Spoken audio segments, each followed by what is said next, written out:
I call the honourable member Dennis O'Rourke. Mr Speaker, I'd like to take this opportunity to congratulate David Cunliffe on his election to the Labour Party leadership.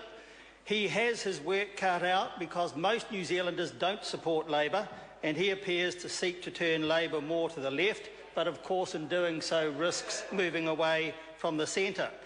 National, on the other hand, is becoming more and more right-wing with its asset sales program, charter schools, anti-worker and unions legislation, pro-big business policies, laissez-faire immigration and its conservative economic policy. Neither party has a genuine plan to take New Zealand forward in the 21st century, and New Zealand has underperformed over the last 30 years and more compared to similar countries because of a succession of underperforming National and Labour governments. As the political pendulum has swung from left to right many times, so have New Zealand's fortunes, and progress has been blunted rather than enhanced. Only when New Zealand First has been present has there been anything done to stop the rot. We have seen Nationals' Think Big era, under which the National Development Act was to be the thinking big saviour. In fact, it was only used once, and in fact, Think Big was never really implemented at all. So much for their strategic approach to things. Just another National Party election stunt. They have no genuine strategy other than to slash services, sell assets and rely on the windfall of the Christchurch rebuild. We have also seen a Labour government's massive multi-million-dollar sell-off of public strategic assets, some of which they had to buy back, including New Zealand Rail and Air New Zealand. Labour implicitly acknowledges the mistake and now opposes more asset sales for now, and National wants to repeat the mistake with another round of shonky strategic asset sales, which will lose money for investors as share prices fail to meet expectations. This is typical of the short-term, non-strategic thinking by both major parties.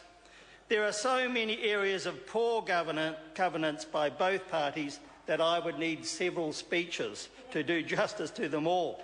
Neither party seems able to formulate a strategic plan for New Zealand's development in the 21st century.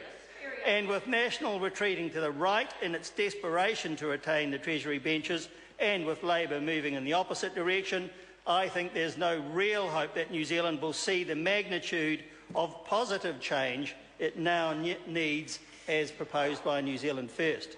In social development, with special reference to education, in economic development, with special reference to regional development, and in sustainable development, so that we can turn around the disgraceful rate of degradation of our environment and learn to live, and live well, in the New Zealand we should see as our heritage, and not just a place to plunder and flog off natural resources to mates overseas. It is time New Zealanders took a long, hard look at the country we now are, and also took a long, hard look at whether the two main parties are really capable of delivering what New Zealand needs. Their past records do not bode well for the future. Posing, posturing party leaders are not a good enough reason to choose either National or Labour.